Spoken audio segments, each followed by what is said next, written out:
పారిశ్రామిక ప్రాంతాన్ని గోదావరి ఖనిగా నామకరణం చేసిన మహనీయులు గిట్ల జనార్దన్ రెడ్డి అని మాజీ మంత్రి కొప్పుల ఈశ్వర్, మాజీ ఎమ్మెల్యే కోరుకంటి చంద్ర తెలిపారు. స్వర్గీయ గిట్ల జనార్దన్ రెడ్డి 86వ జయంతి సందర్భంగా బుధవారం గోదావరి ఖని గాంధీనగర్ లో ఆయన విగ్రహానికి మాజీ మంత్రి, మాజీ ఎమ్మెల్యే పూలమాలలు వేసి నివాళులు అర్పించారు. ఈ సందర్భంగా కొప్పుల ఈశ్వర్, కోరుకంటి చందర్ మాట్లాడుతూ గోదావరి ఖని ప్రాంతానికి గిట్ల జనార్దన్ రెడ్డి ఎంతో సేవ చేశారని అన్నారు. జనార్దన్ రెడ్డి ఆశించిన విధంగానే రామగుండం నియోజకవర్గాన్ని అభివృద్ధి పదంలో ముందుకు తీసుకెళ్తున్నామని చెప్పారు. ఆయన స్ఫూర్తితోనే రామగుండం అభివృద్ధికి పాటుపడుతున్నామన్నారు. గోదావరి ఖనిగా నామకరణం చేసిన మహనీయులు గిట్ల జనార్దన్ రెడ్డి పారిశ్రామిక ప్రాంతంలో జీపీపీపీ, పీపీజీ సంస్థ ద్వారా చెట్లను నాటి పర్యావరణాన్ని పరిరక్షించేందుకు ఎంతగానో కృషి చేశారని కొనియాడారు. జనార్దన్ రెడ్డి గారు నిజంగా కూడా ఒక్క మాటలో చెప్పాలంటే ఒక ప్రత్యేకత కలిగినటువంటి వ్యక్తిత్వం ఉన్న మనిషి. మన ప్రాంతం నుంచి గొప్పగా ఎదిగినటువంటి తెలుగు బిడ్డ. నాకు తెలిసి కరీంనగర్ జిల్లాలో ఇంత గొప్పగా అంటే చదువుకున్న వాళ్ళు చాలామంది ఉండవచ్చు, కానీ ఇన్ని డిగ్రీ పట్టాలు పుచ్చుకున్నటువంటి వాళ్ళు కరీంనగర్ జిల్లాలో పివి నరసింహారావు గారి తర్వాత మరెవరన్నా ఉన్నారు అని అంటే ఖచ్చితంగా అది గిట్ల జనార్దన్ రెడ్డి గారని చెప్పచ్చు.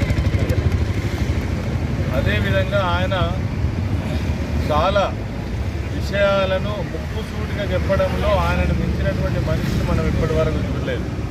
అనేక ఉదాహరణలు ఉన్నాయి.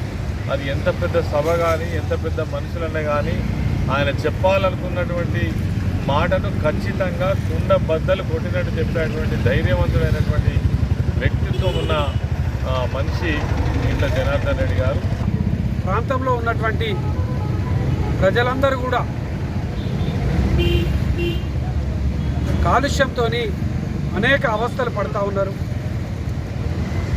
ఈ ప్రాంతంలో సింగరేణి బొగ్గుబాయి, ఎన్టీపీసీ, ఇతరత్ర పరిశ్రమల ద్వారా కాలుష్యం వెదజల్లుతూ ఉన్నది. దీన్ని నివారించాలని, వాతావరణ కాలుష్యాన్ని నివారించడం కోసం ఈ ప్రాంతంలోనే జీపీపీపీజీని ఏర్పాటు చేసి ఒక భవిష్యత్తు తరాలకు ఒక మంచి ఆరోగ్యవంతమైనటువంటి విధంగా ఉండాలనే ఆలోచన చేసినటువంటి మహానుభావుడు గిట్ల జనార్దన్ రెడ్డి గారు.